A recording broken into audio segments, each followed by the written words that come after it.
Muslims living in this day and age, we don't have trust in Allah subhanahu wa ta'ala, and I'm guaranteeing you this. Our trust is not in Allah. Our trust is in the Benjamin, in the dollar, in the government, Centrelink, especially us living in the West. هذا بيوتنا نابت ما عندنا شيء نلبس والله العظيم. هدلكم بيوتكم؟ هدين كلي ما عندنا شيء. هون نشرب مي. ما طريقة. People living in Syria now have their trust in whom? In Allah. Because they're going through hardship and they're feeling hardship. But us people who are living a cushy life, a nice life, an easy life, we wouldn't have a clue what trust means.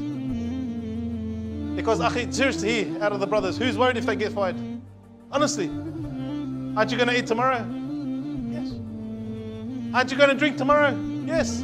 Aren't you going to pay your rent tomorrow? Yes. So your trust is not really dependent upon Allah subhanahu wa ta'ala. And we have to start changing these things in our hearts so that we can become more successful. We want to become more dependent upon Allah subhanahu wa ta'ala. We truly want to connect, but the only time we feel it is when a calamity hits us. You find that your wife is doing something wrong. You find that your child is doing something wrong. Allah may hit you with a sickness.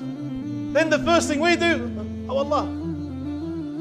Allah, please, I can't handle this. And the Prophet Muhammad sallallahu alaihi wasallam, he said about what? And he's talking about the companions. إِنَّكُمْ قَوْمٌ تَسْتَعْجِلُونَ. Verily you are a people who are hasty, and the companions were going through hell. And the Prophet sallallahu alaihi wasallam said to them what? There were people who came before you. They believed in Allah, these people, muwahhideen.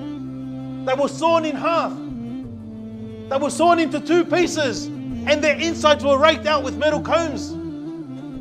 But this didn't put them off their religion. This torture, these trials that they went through didn't put them off what? The deen of Islam. And we just get tested a little bit, and you find out our beards are gone, the hijab comes off, our clothes become tighter, the makeup for the sisters become more, and perfume and all this. I can't handle this religion, it's too hard. Next thing you find out, we stop our prayer. I'll pray when I get home. Then after that, what happens? You miss this one, you miss that one, to a point where we disbelieve in Allah subhanahu wa ta'ala. And don't tell me you don't know someone who's in this situation. Don't tell me that one of your family members are not in this situation. We are losing ourselves because we have too much. Anyone argue the point with me? We are losing ourselves because we have too much.